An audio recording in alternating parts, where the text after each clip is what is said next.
I don't want you to get a ticket and then you can't use it because the reservation isn't available.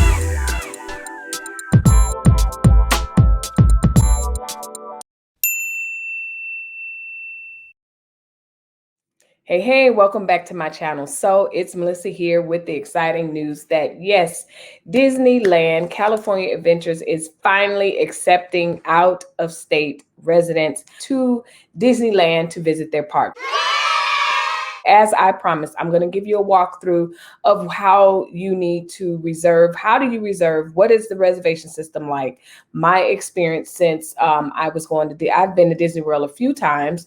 So I just want to give my experience and also walk you through on what you need to do if you have these tickets. You read from the title, you already know it's going to be a walkthrough, and I'm also going to give you an update, let you know what it is that you need to do now that you have these tickets. So what that means is prior to COVID, you used to get your tickets and you have the app and you have your tickets and you make your plans, you get your hotel, whatever it is that you need to do, and you show up. The only time that I'm usually skeptical when I have tickets and it's like, oh my goodness, is it going to be too packed? Am I going to be able to go?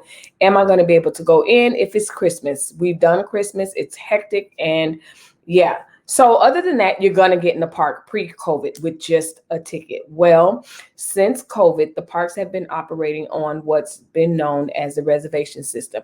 And that's what I'm going to let you know what the difference is. So again, pre-COVID, you just got your ticket and you went to the park and that's it. You will not be able to get in the park without a reservation, whether that's Disney World or Land post-COVID. Are my ears on backwards?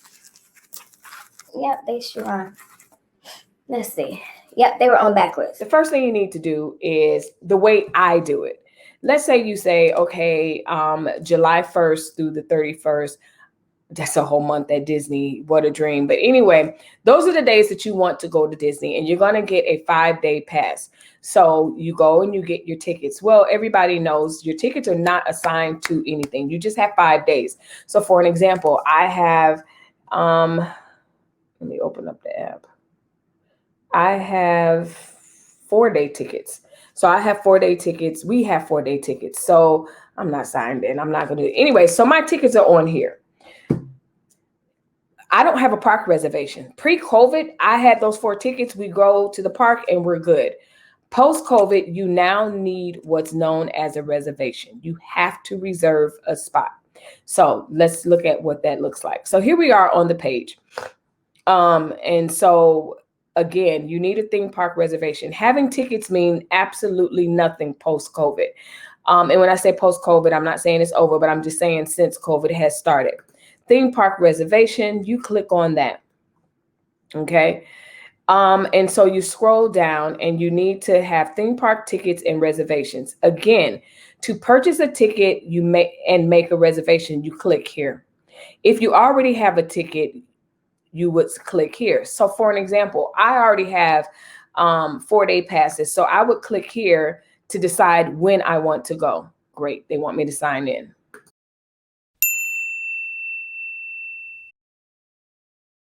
So again, I'm in my theme park reservations. And so it is important to note that Disney World has their own ticket. And this is just for people that are familiar with going to Disney, you know this, but I'm just going to break it down to its lowest form for everyone.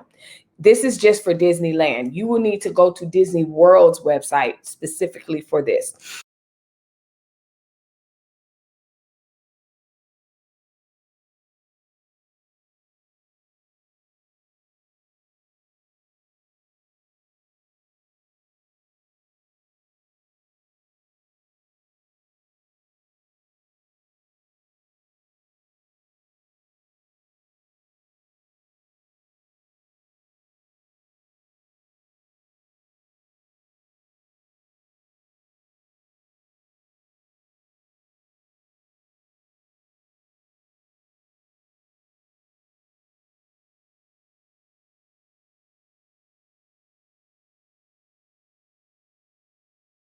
in my experience, it's going to be like whack-a-mole. Like, you're going to have to be on it.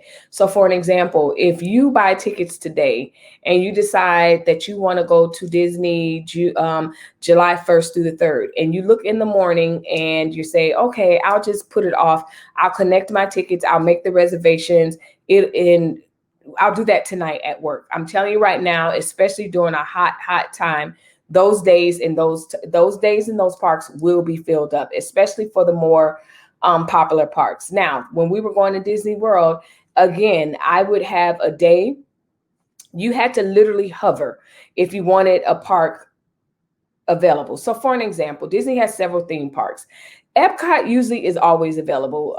It's not one of the more popular ones as far as rides is concerned. So let's just say I had a 5-day ticket. If I had a 5-day ticket, Magic Kingdom was hard to come by, and Hollywood Studios would come by. So a lot of those days, I would just add I would just say Epcot, knowing that I'm going to be hovering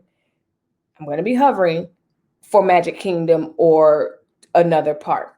You literally have to hover if you don't get on it. So my point is, if you decide, okay, I want to go from the 1st to the 4th, if you know you absolutely positively want to go from the 1st to the 4th, you need to make those reservations as soon as possible, because they will go like hot commodity, especially today, now that it's open to non-residents. I know that people are already on there getting ready to go. We'll be there eventually. I actually am going back to World, so that's really neither here nor there.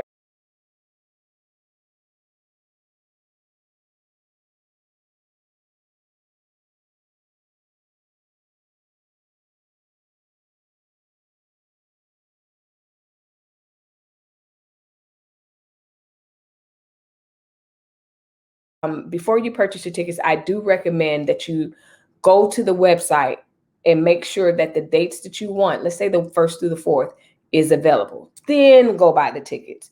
Don't go buy the tickets and then check the reservations.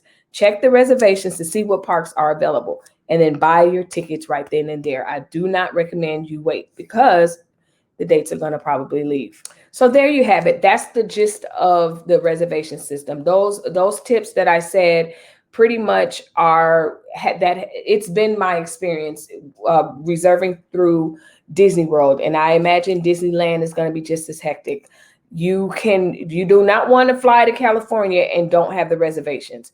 You don't want to fly to California thinking you're going to the theme park, and because you did not do the reservations for your aunt or your youngest child or whoever, you're going to lose that day if you don't use it. So first of all, make sure before you buy your tickets, make sure the days that you want to travel there, visit the theme park, is available. If it's not available, you got one or two choices.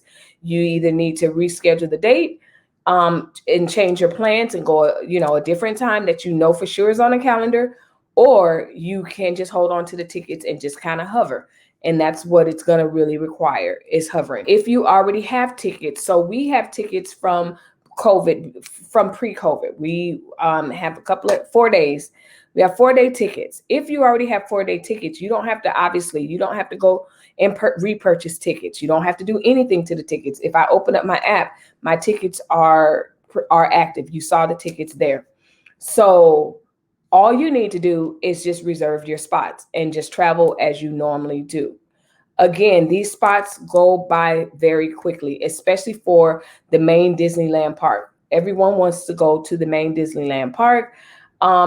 Thankfully, our tickets are park hoppers. So when we reserve for one park, we have to, they realize that our tickets are park hoppers, and they let us go to both parks. It's an exciting time if you love Disney, if you've been waiting like we have, if you've been waiting like we have for the Disney parks to open, it's just exciting. Today is the day. It is open. So follow the tips. Leave a comment down below if you have any other questions about the reservation system and getting into the parks, and was it hectic and anything else like that. Of course, I can't answer because I've only been to Disney World since COVID hit. I have not several times in different theme parks in Florida, but I have not been to California since COVID hit. But generally speaking, I'm just letting you know how the reservation system works. I don't want you to get a ticket and then you can't use it because the reservation isn't available. That being said, thanks for watching. Bye-bye.